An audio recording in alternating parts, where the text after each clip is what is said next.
기본만 충실해도 이길 수 있다.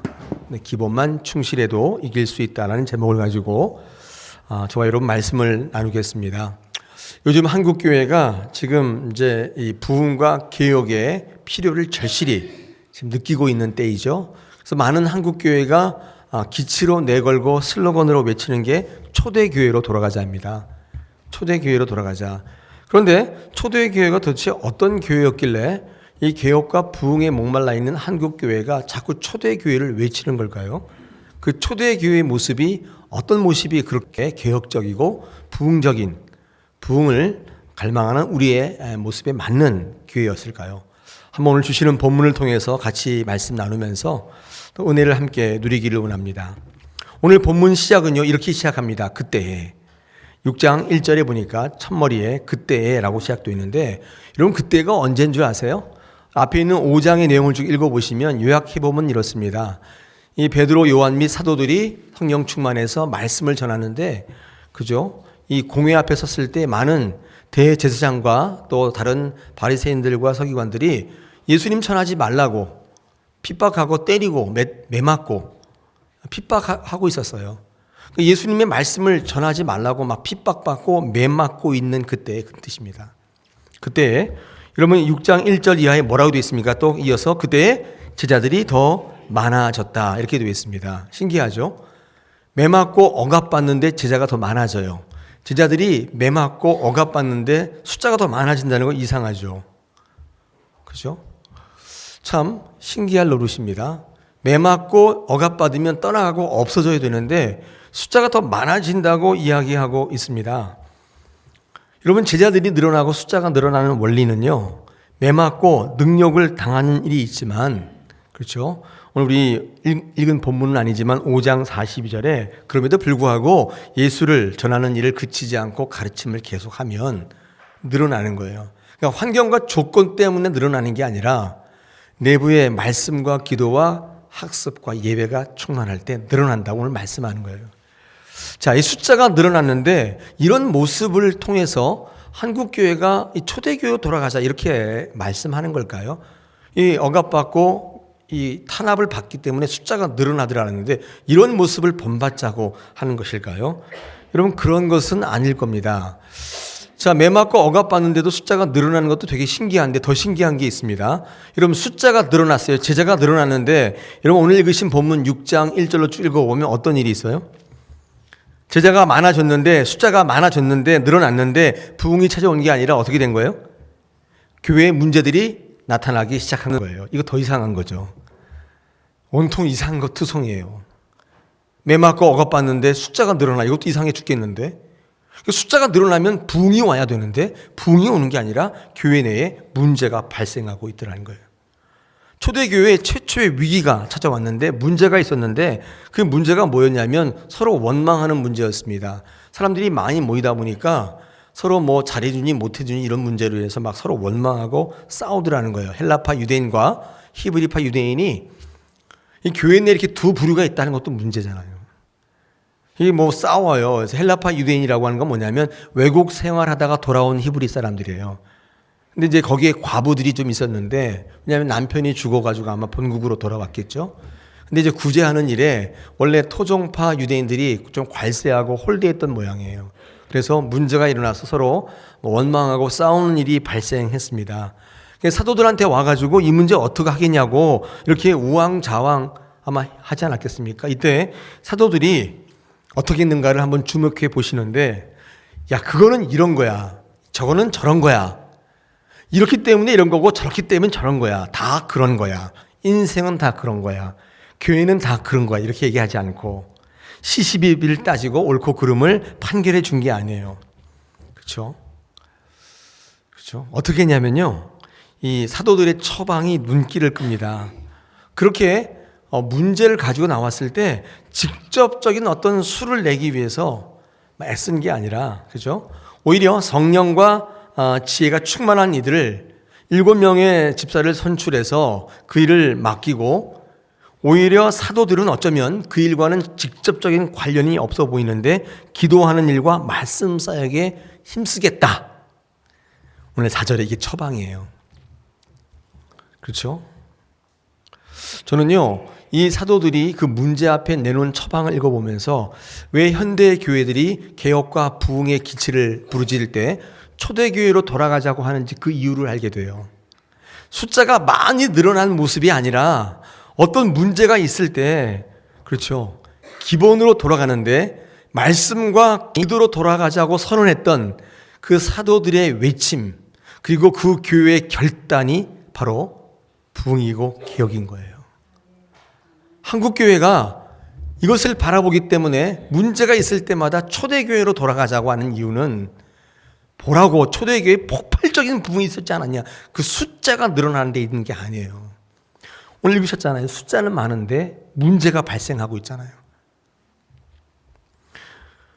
사도들은 문제를 해결하려고 세상적인 방법을 구한 게 아니라 오직 기도와 말씀 사역으로 돌아가자고 기본으로 돌아가겠다고 선언하고 있다는 것입니다. 주님께서 주신 사명을 다시 한번 점검하고 우리 이런 문제를 통해서 다시 한번 기본으로 돌아가는 기회를 삼자고 말씀하는 거예요. 여러분, 이게요, 개혁이고 이게 부흥이에요. 여러분들한테 어떤 환난과 어려움이 닥쳐오면 여러분 어떻게 하세요? 어떻게 받아들이십니까? 야, 내가 능력이 없어서 이렇구나, 그렇게 생각하십니까? 아니면 야, 상황이 이거 어렵구나, 상황 탓을 돌리십니까? 어떻습니까?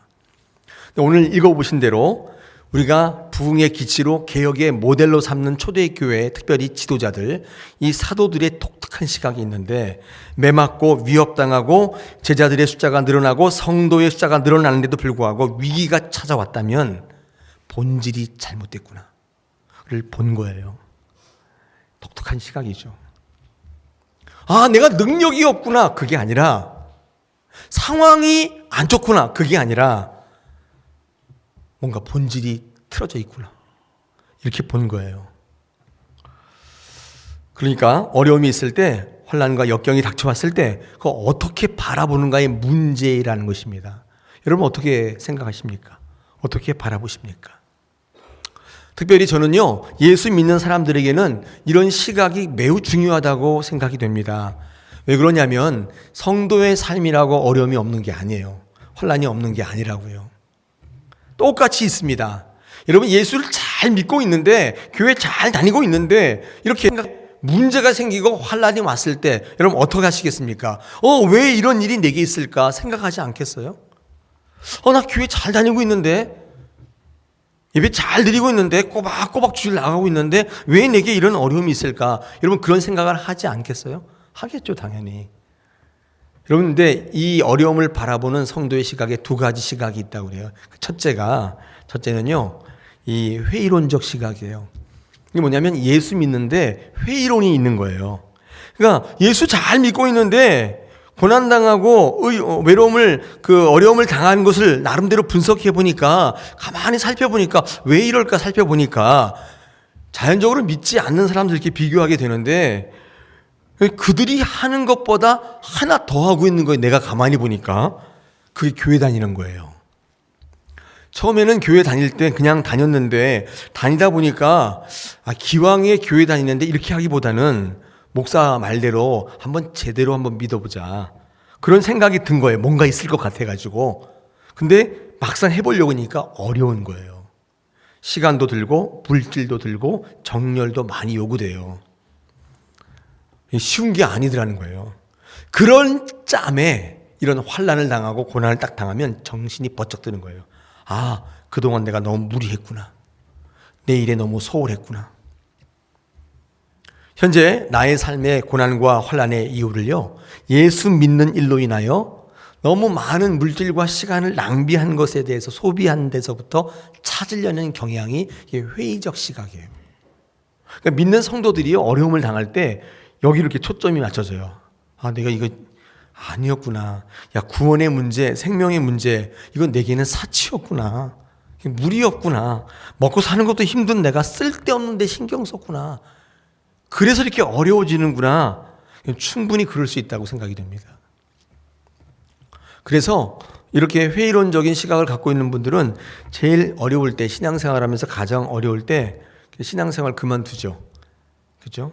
이거 마치 이런 논리예요. 경기가 어려울 때 가장 비중이 낮은 지출부터 줄이는 것처럼 이런 삶이 어려움이 찾아올 때 가장 여러분의 삶에 덜 중요한 거, 가장 비중이 작다고 생각되는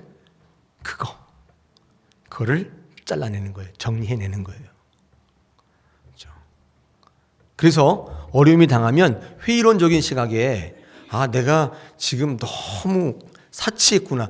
내 입장에 무슨 영생이니 구원이 이게 뭐야? 내가 뭔가 잘못 생각했나 봐. 그래서 이제 끊어내는 것이죠. 여러분, 그래서요, 여러분이 신앙생활 할 때 이게 진짜인지 가짜인지를 보시기 위해서 하나님께서는요, 가끔씩 어려움을 당하게 하세요. 그러면 그 신앙의 진위가 딱 드러나요. 그렇죠. 우리가 이제 어떤 어려울 때 가장 필요 없는 것부터 잘라내잖아요. 우리 경제생활 지출 가계부 적을 때, 이번 달에 너무 적자다. 그러면 딱 봐가지고 가장 필요 없다고 생각되면 잘라내잖아요. 그런 것처럼. 어려워 보면 신앙의 진위를 알 수가 있는 것입니다.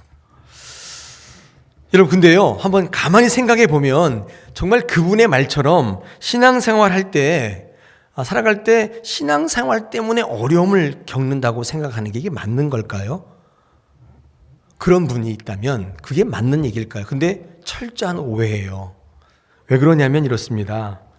그 사람이 어떤 어려움을 당할 때 신앙이 그 사람에게 그 비중이 없었던 것처럼 하나님도 그 사람 실패하거나 유익하게 할 만큼 하나님에게도 그 사람 비중이 별로 없어요. 서로 별로예요. 근데 그분이 내가 예수 믿는 것 때문에 예수님 때문에 이렇게 어려움을 당한다. 그거 복이에요. 관계가 있는 거죠. 하나님께서 개입하시는 거잖아요. 근데 그 정도의 비중은 아니잖아요. 아무것도 아닌 거였잖아요. 그냥 어려우면 잘라버릴 정도의 아무 비중이 없는데 하나님께서 그분에게 신앙 때문에 유익을 주거나 실패케 하시겠어요? 그거는 서로의 효통이 있고 비중이 있을 때 그런 것이죠.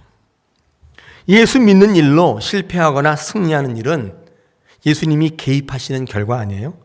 만약 그렇다면 그 사람의 실패는 예수님의 계획이에요. 그 사람의 승리는 예수님의 개입하심의 결과라고요. 근데 그분은 너무나 어처구니 없이 내가 실패한 게 예수 믿는 일 때문이다. 예수님 때문이다. 너무 오버하신 거예요. 너무 자기를 과대평가한 거예요. 상대방은 그렇게 생각 안 해요. 관련 없다고요. 저는요, 예수 믿는 일로 실패하거나 승리하는 일이 진짜 벌어진다면 그분은 예수님 손에 있는 분이에요. 예수님의 바운더리에 있는 분이에요. 그게 신앙의 영향력 아니에요? 근데 본인은 그 영향력 아래에 있다고 생각하시는데 그거 오해예요. 아무 관계 없는 것이죠. 사무엘상 2장 30절 한번 보겠습니다. 이제 나 여호와가 말하노니 결단코 그렇게 하지 아니하리라. 나를 존중히 여기는 자를 내가 존중히 여기고 나를 멸시하는 자를 내가 경멸하리라. 이게 무슨 말이에요? 서로 관계를 갖고 싶다는 거예요. 아니 아무 관계도 없는데 왜 예수님 탓을 해요? 예수 믿는 일이 낭비요 소비였다고 보는 이들은 어려움을 당할 때 이제 교회 그만 다니고 정신 차리고 내가 움직일 때다. 이렇게 생각하는 경향이 있죠. 그래서 어려움이 오면 교회에 제일 먼저 발걸음 끊고 그 다음에 세상으로 돌아가서 본인이 직접 그 일을 해결하려고 하시는 분들이 있다는 것입니다. 이런 시각을 회의론적 시각이라고 합니다.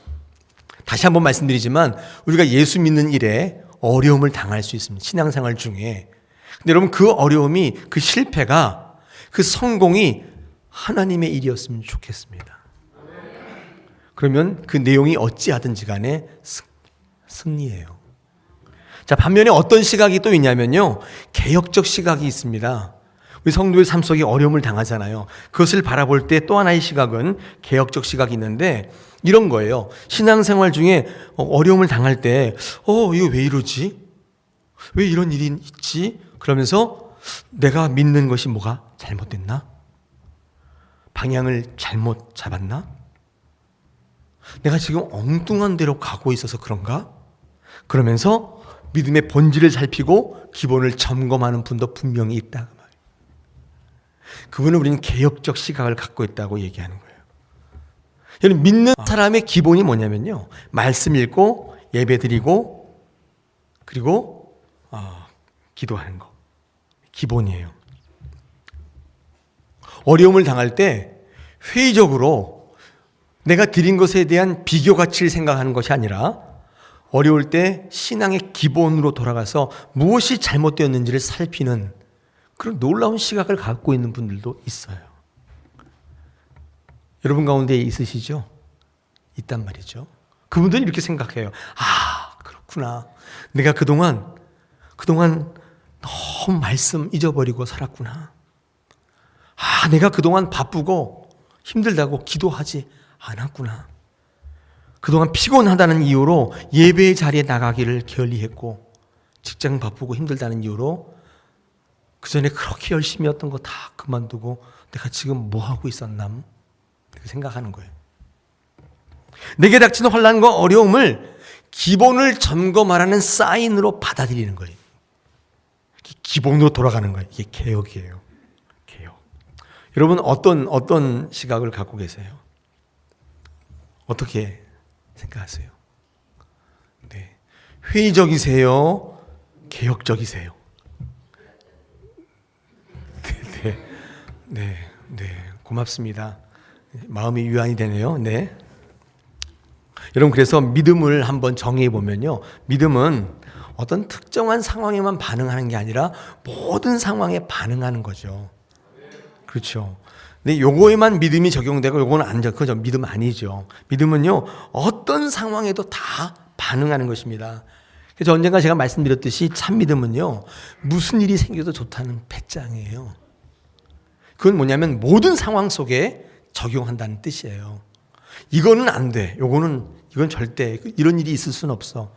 난 그런 일이 있으면 믿음이고 뭐고 난 이길 수 없어. 그 믿음 아니죠. 믿음은 어떤 상황이든지 반응하는 거예요. 모든 상황에. 그러므로 참된 믿음은 상황을 통제하는 게 아니라 모든 상황을 누리는 거예요. 그게 믿음이죠. 넉넉히 이길 수 있다. 어떤 일이 있어도 넉넉히 이길 수 있다는 확신이 믿음이에요. 실력 있는 이 운동선수는 축구든 야구든 간에 어떤든지 간에 어떤 코스는 어떤 방식의 공격에도 방어하고 대처하고 공격할 수 있는 게 그게 멀티플레이어죠. 능력 있는 거죠. 나는 요런 데로 오면 난 절대 못해. 그런 분들은 조금 제한적이죠. 나는 이렇게 할 거만은 잘해. 그런 거 제한적이죠. 네. 축구 선수도 오른발 왼발을 다 쓰는 선수들이 유능하죠. 나는 이렇게 공이 왼쪽으로 오면 난 잘 못 차. 그 사람은 유능한 건 아니죠. 여러분, 상대방의 공격은요, 사실 내가 통제할 수 있는 게 아닙니다. 여러분, 세상의 공격 마찬가지예요. 여러분, 어떻게 올지 알 수가 없어요. 그렇기 때문에 어떤 공격이든지 막을 수 있는 멀티플레이어가 되려면 이런 그 믿음이요, 모든 상황 속에 누릴 수 있어야 돼요. 이건 안 된다, 저건 안 된다. 이렇게 하면 그건 별로 바람직한 믿음은 아닌 것이죠. 그래서 저는요, 이렇게 말하곤 합니다. 여러분, 기도하면 반드시 병이 낫는다. 여러분, 이런 접근은 별로 좋은 접근이 아니에요. 왜 그런 줄 아세요? 모든 상황을 누리는 게 아니기 때문에 그래요. 아까 기도하면 반드시 병이 낫는다는 말을 가만히 생각해 보면 가장 좋은 거 바라는 게 뭐냐면 병이 낫는 거잖아요. 그럼 반대로 한번 생각해 보십시다. 병이 안 나오면 나쁜 건가요? 근데 그렇게 말할 수 없단 말이에요. 왜냐하면 병들어서 하나님 만나고 병들어서 깨닫고 병들어서 변화받는 사람이 얼마나 많은지 몰라요. 제가 경험상 보면 병들지 않은 사람보다 병든 사람이 복된 사람이 더 많아요. 여러분도 아마 알고 계시잖아요. 정말 건강한데 완악하신 분인데 병들고 나서야 하나님 만나는 분들이 너무 많아요. 여러분, 병든 게 나쁜 거예요? 기도하면 모든 병이 다 낫는다. 이런 접근은요, 상황 통제지 상황을 누리는 게 아니란 말이에요. 별로 좋은 접근은 아니에요. 하나님 안에 있기만 하면 병이 들든지 병이 낫든지 관계없이 누릴 수 있는 거예요. 물론 병들면 힘들고 어렵고 고통스럽지만 꼭 그것이 나쁘다고 얘기하는 것은 아니란 말이죠. 여러분, 바울의 육체의 가치가 나쁩니까? 그렇지 않아요. 바울은 오히려 그것 때문에 겸손하게 되었고 하나님 의지하게 되었잖아요. 우리가요, 믿음이라는 것을 잘 한번 생각해 보면 어떤 상황이든지 누릴 수 있어야 되고 그것을 가치로 가져갈 수 있어야 되는 것입니다. 로마서 8장 28절 한번 보겠습니다. 우리가 알거니와 하나님을 사랑하는 자 곧 그의 뜻대로 부르심을 입은 자들에게는 모든 것이 합력하여 선을 이루신다. 여러분, 합력하여 선을 이룬다는 믿음은요, 가장 건강한 믿음의 선포적 선언이에요. 합력하여 선을 이룬다는 건 뭐예요? 나쁜 게 없다는 거예요. 모든 게 합력한다는 것은 좋은 거나 나쁜 거나 다 합해가지고 선을 이루기 때문에 그걸 믿는 사람들에게 나쁜 거는 있을 수 없어요. 그냥 과정일 뿐이라고요. 모든 상황을 누리는 말 아니에요? 가장 건강한 믿음을 선포하는 선언이라는 말이에요. 오늘 4절에, 오늘 본문 6장 4절에 우리는 오로지 기도하는 일과 말씀 사역에 힘쓰겠다. 지금 교회에 문제가 발생했는데, 그렇죠? 사도들이 자신들이 그 일을 하는 데 있어서 해결책, 그렇죠? 이렇게 처방책을 내놨는데 사도들은 뭐라고 얘기했냐면 나는 기도하고 말씀으로 돌아가겠다. 이렇게 선포한 것입니다. 여러분이 사도들의 이 가르침은 오늘날도 여전히 유효합니다. 이런 문제 있을 때마다 하나님의 말씀과 기도로 이 본질로 돌아가면 진정한 부흥을 이룰 수 있다는 거예요. 이 현대 교회가 초대 교회를 롤모델 삼는 것은 제자의 숫자가 많아진 데 있지 않고 어려움이 있을 때 그 사도들의 결단과 그 고백과 그 처방에 주목하고 있는 거예요. 여러분, 기본에 충실한 것이 왜 이렇게 중요하냐? 이게 여러분을 위험할 때 구하는 결정적 무기가 되기 때문에 그래요. 기본기가 충실하면 절대 무너지지 않아요. 기본기가 없는 사람이 무너지고 기본기가 없으면 응용이 안 돼요. 응용이 안 되기 때문에 A면 A예요. 그러니까 더 이상 진전이 없어요. 그렇잖아요. 우리 교회는 선생님들 많이 계시잖아요. 그렇죠? 이 기본, 김영선 집사님, 그렇죠? 수학 가르쳐 보면 기본이 없는 애들은 그냥 진전이 별로 없어요. 제가 수학을 잘 못하는데 이유가 뭘까를 봤더니 기본이 없어요. 그러니까 기본 설명할 때, 근해 공식 같은 거 설명할 때 안 듣고 있다가 공식만 외우는 거예요. 그래서 대입을 하는 건 잘하는데 뭘 꼬아놓으면 못해요. 발전이 없어요. 기본기는요, 상황이 꼬일 때, 여러분 신앙생활 할 때 상황이 꼬일 때가 얼마나 많아요. 여러분의 신앙의 경험으로 이해 안 되는 게 너무 많잖아요. 그때 그것을 타개하고 승리하게 하는 것은 기본이에요. 기본기가 있어야 돼요. 공부하시고 배우셔야 되는데 잘 안 하시죠. 이게 언제 차이 나냐면 평상시에는 차이 안 납니다. 근데 어려움이 딱 닥쳐보면, 상황이 딱 꼬여보면 완전한 차이를 보여요. 극명한 차이를 보여요. 말씀을 읽고 안 읽고 아무것도 아닌 것처럼 보이잖아요. 평상시에는 기도 10분 하고 안 하고 아무것도 아닌 것처럼 보이잖아요. 근데 상황이 딱 벌어지고 나면 여러분 그 차이는 엄청난 차이를 가지고 오는 것입니다. 여러분을 살리는 진짜의 무기가 돼요. 한번 여기 책을 한번 보십시오. 이 책은요, 내가 배워야 할 모든 것은 유치원에서 배웠다라는 로버트 폴검이라고 하는 목사님이 지으신 책인데, 이 책을 읽어보면 승리하는 인생과 실패하는 인생에 그 큰 차이가 없대요. 여기 읽어보면 제가 읽다 보니까 조금 인상 깊은 구절이 하나 있는데, 여러분 승리하는 인생 또 성공하는 인생들을 사는데 결정적인 영향을 미친 게 있는데 그 어떤 실험적 보고가 있어요. 여기 읽어보니까 이렇게 돼 있어요. 미국의 10대 기업의 인사 담당자들이 신입사원 면담을 하잖아요. 그래서 사람을 뽑는데 그때 어떤 관점으로 뽑는가를 면담을 조사했는데 아마 이렇게 그 통계를 한 것 같아요. 근데 놀라운 결과를 소개하는데 어떤 사람에게 어떤 사람을 뽑느냐 또는 어떤 사람에게 근무 평점을 주느냐, 이제 기존 사원일 경우에는 어떤 사람의 근무 평점을 높게 주는가 물었더니 어떤 업적이나 실적이 좌우하는 것처럼 우리 생각하는데 의외의 대답들을 하더라는 거예요. 인사를 잘하는 사람들에게 높은 평점을 준대요. 뭐 한다고요? 인사. 그러면 인사해 보겠습니다. 안녕하세요. 네, 이거 어렵습니까?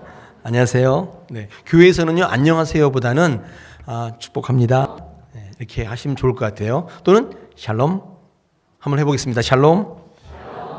네, 살롬이 아니라 네, 샬롬. 네, 그죠. 네, 인사를 잘하는 사람이 기본적 인상이 그 사람을 평가를 하더래요. 여러분 사람을 평가하는 거 복잡할 것 같지만 굉장히 내면적인 기준은 단순하다는 거예요.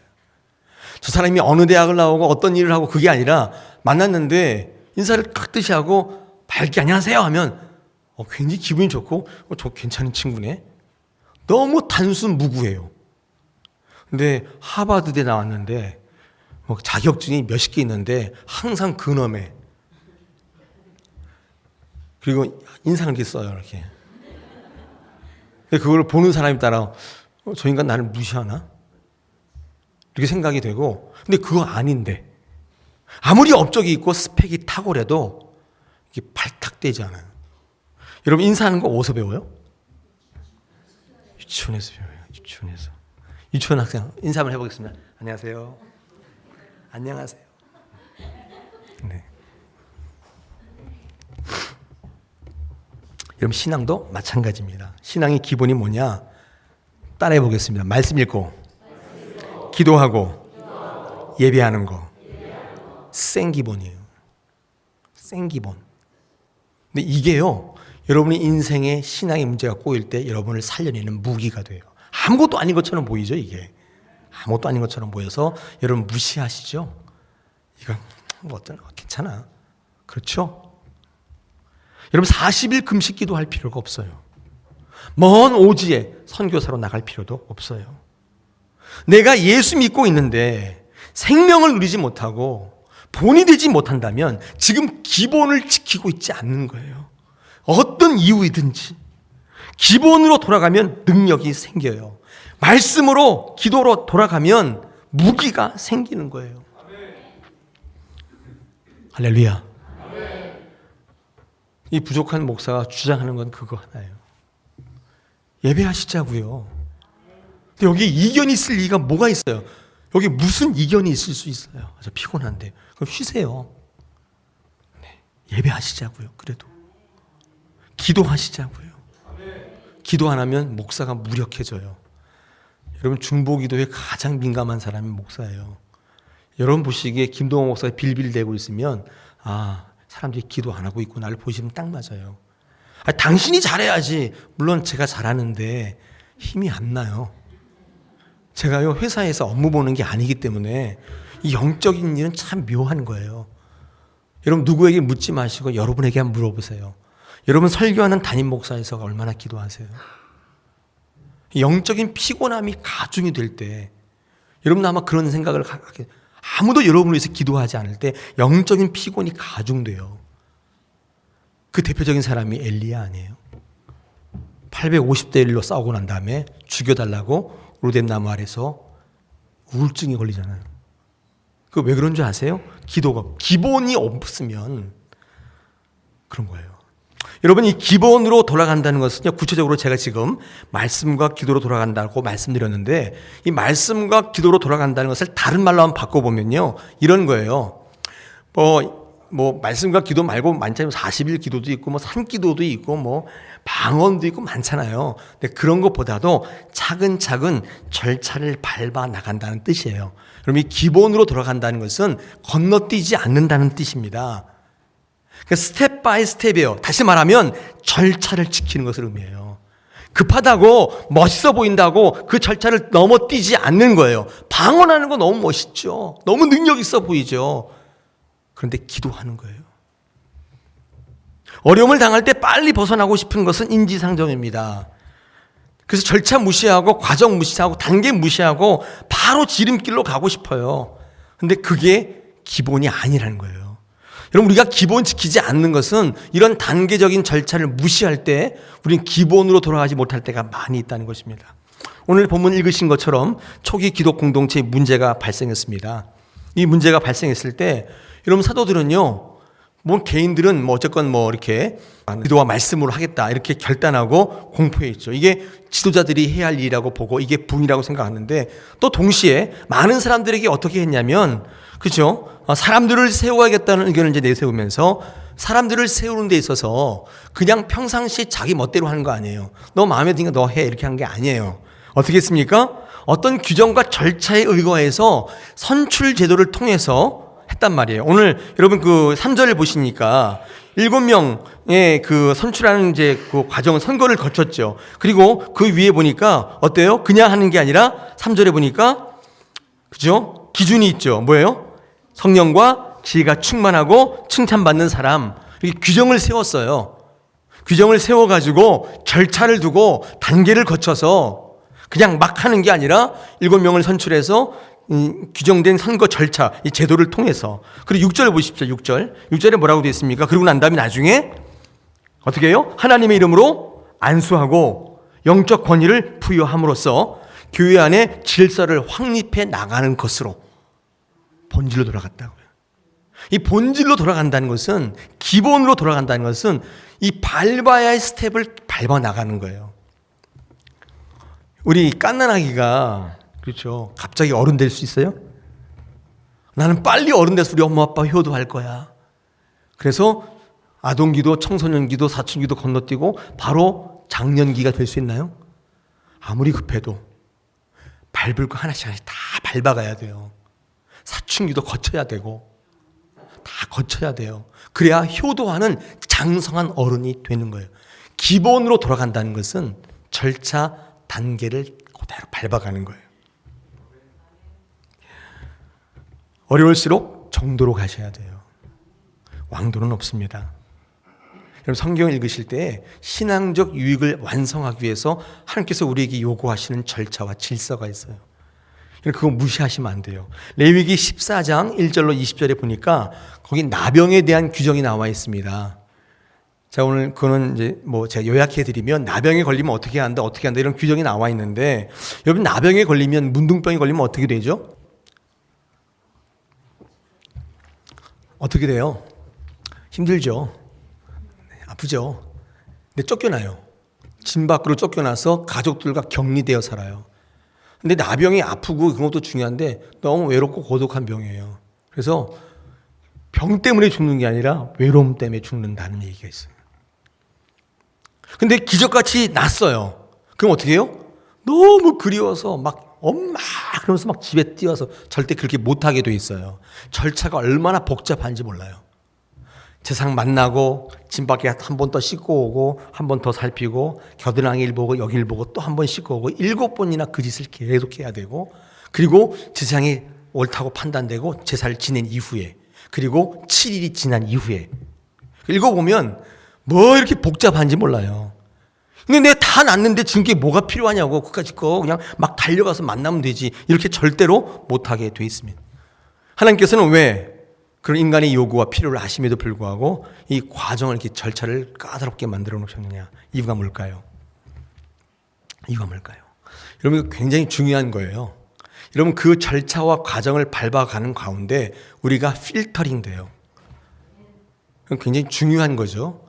우리는 일의 성과를 위해서 신앙생활을 하는 게 아니라 하나님의 사람 되기 위해서 하는 건데, 그 절차를 밟아가다 보면 하나님께서 내게 왜 그렇게 하셨는지를 알아가게 되고, 그 이후에 준비된 하나님의 복을 받기에 합당한 사람으로 빚어져요. 굉장히 중요해요. 그래서 만들어 놓으신 거예요.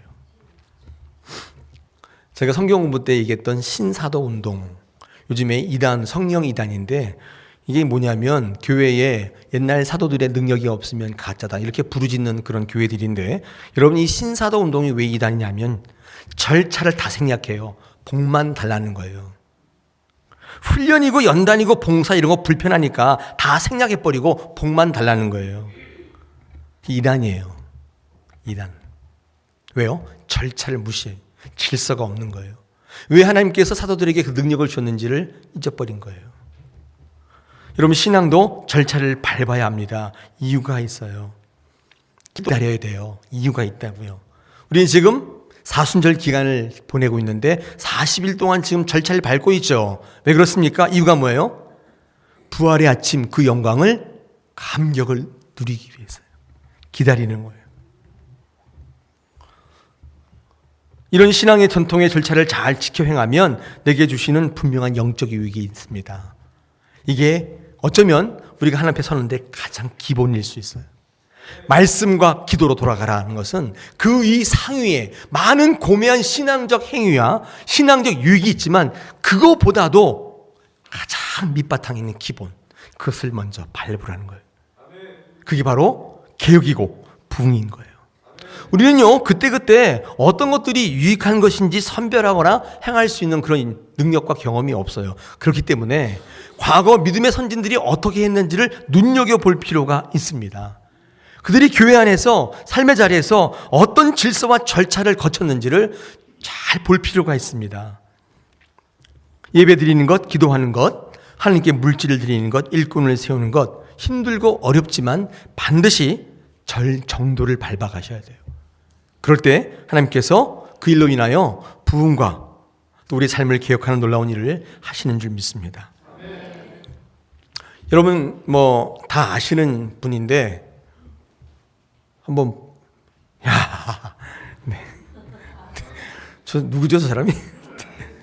네, 히딩크인 줄 알았네. 히딩크, 네, 히딩크.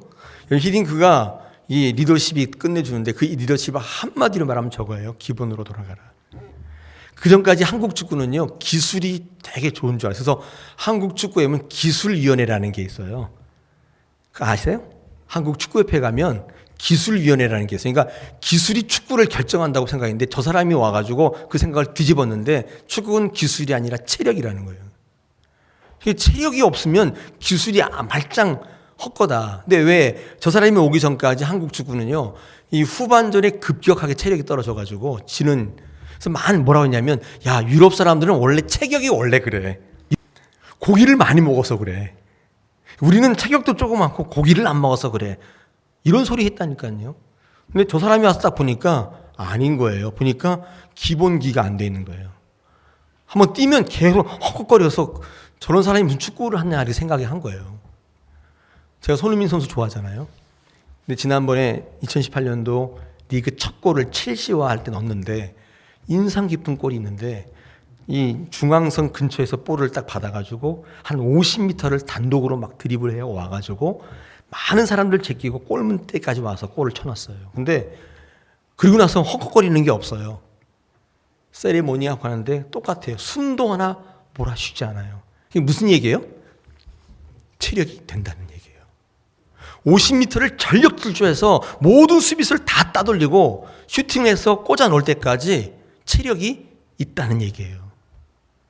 그러면 체력이 있으면 슈팅도 정확성이 있고 패스도 정확성이 있는 거예요. 그래서 이 히딩크가 뭐 했냐면 전술이 다 집어치우고 서킷 트레이닝 했어요. 여기다 이렇게 두 개 말뚝 세워놓고 삑거리면 여기 왔다가 삑거리면 일로 가고 이거를 3-4시간 계속 하는 거예요. 그래서 3-4시간 동안 버티는 선수만 발탁했어요. 4강까지 간 거예요. 기술이 간 게 아니에요. 체력이 간 거라고요. 저는 이 사실에 주목합니다. 신앙도 똑같아요. 여러분 체력이 있으면 불가능한 4강 신화도 이루는데 여러분 신앙도 마찬가지죠. 사단과 영적 전쟁에서 우리가 큰 실수로 떠내려가는 게 아니에요. 가장 기본적인 거. 말씀과 기도. 매일매일 한 장의 말씀. 매일 10분간의 기도. 틀에 박힌 그 기도. 바빠서 매일 읽는 그 말씀. 여러분 이게 결정적일 때가 있어요. 그런 게 중요해요. 안 하는 분들은 얘기하지만 여러분 하시는 분들은요, 그 인생의 모든 고난과 역경이 사실 이런 기본기 때문에 일어날 때가 많아요. 할렐루야. 그럴 때 여러분의 인생에 부흥이 일어나고 진정한 개혁이 일어나는 거예요. 고난이 많았지만 수는 늘어나요. 이 수적인 성장은 외부의 자구로 이룰 수 있어요. 근데 이게 진정한 부흥이 아니라고 말씀하시고, 진정한 부흥을 이루려면 외적인 성장도 중요하지만 내적인 성숙의 과정이 반드시 필요한데, 여러분 이 내적인 성장은 가장 기본 말씀과 기도로만 가능해요. 그럴 때 그 위에 하나님의 복이 쌓여지고 부흥이 일어나고 기적이 나타나고 은혜를 체험하는 놀라운 일들이 일어나는 것입니다.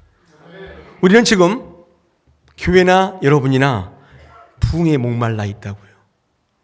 개혁이 요구되고 있어요. 여러분 커다란 거 보지 마시고 지금 내 앞에 주어진 삶과 신앙의 과제, 교회가 여러분에게 해달라고 같이 하자고 요구하는 그 모든 것들, 아주 기본적인 것들, 여기서부터 개혁이 시작되고 부흥이 시작되는 줄 믿습니다.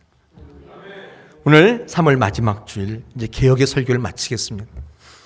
우리 한 해 동안 이 말씀을 붙잡고 정말 하나님 원하시는 진정한 개혁을 이루어 가시는 저 여러분 되었으면 좋겠습니다. 할렐루야.